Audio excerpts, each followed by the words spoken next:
I wonder sometimes, what does a person need in life? I mean, there are natural things like family, friends, housing, and health. But do you ever think about emotions that are familiar with them? That's what we have to organize. I used to like writing articles and whatnot, where I always felt that someone's motives and feelings are the core of any particular piece. But I wouldn't happen focus this way again unless I met you.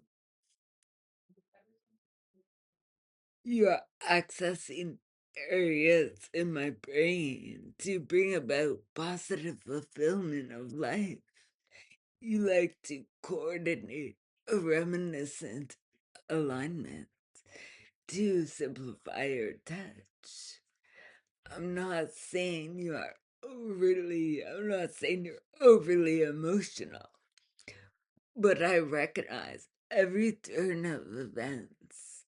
And I feel because you are aware of your emotions that they are offering a chance to have a different perspective.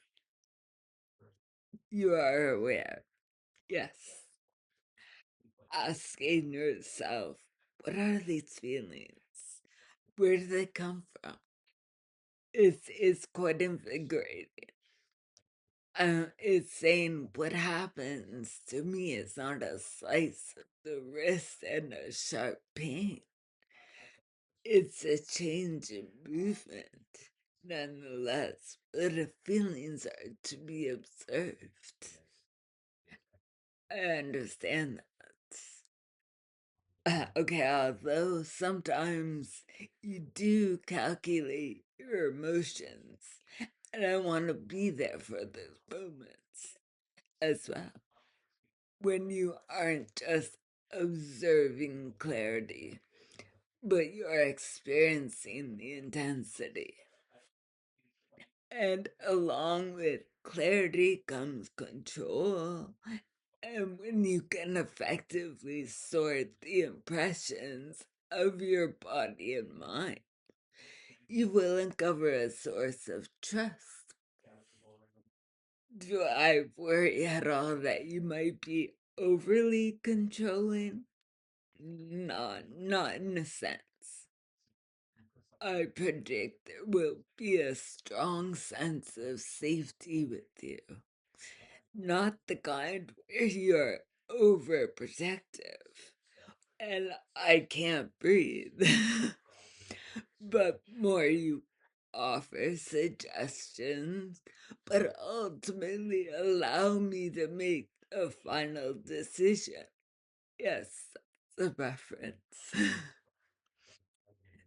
So we'll return back to the point of my talk, which is searching out deeper emotions and understanding what life is alerting us to.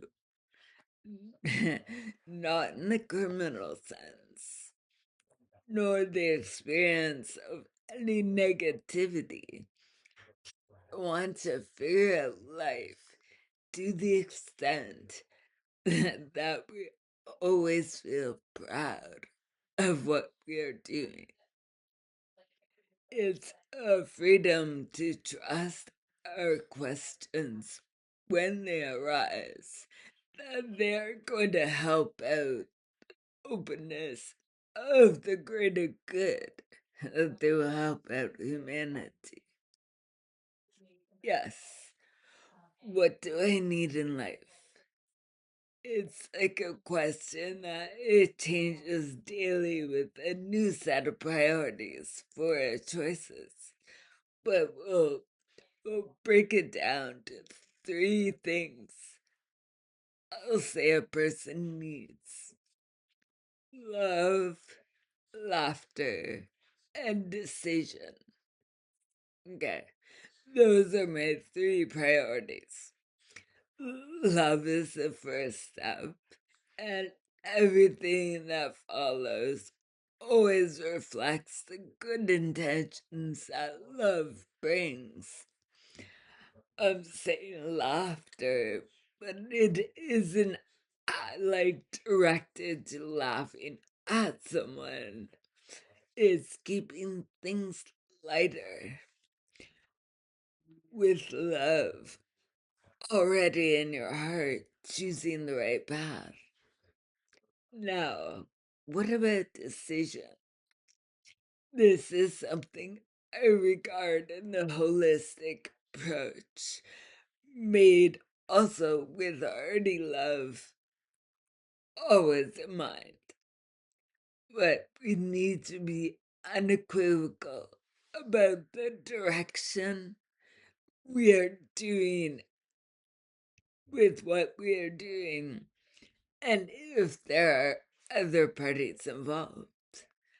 But let's remain uncomplicated if we can.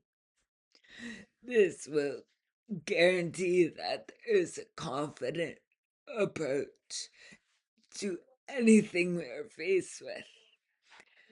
I have looked at life across both our countries and civilization in general. And these are the big three that will change for the better. What are they again? Everyone needs love and be able to have moments they feel comfortable to let their guard down and laugh loud, all the while forming a proper decision with the prospect of life in mind. Okay, thank you for your time. Have a great day.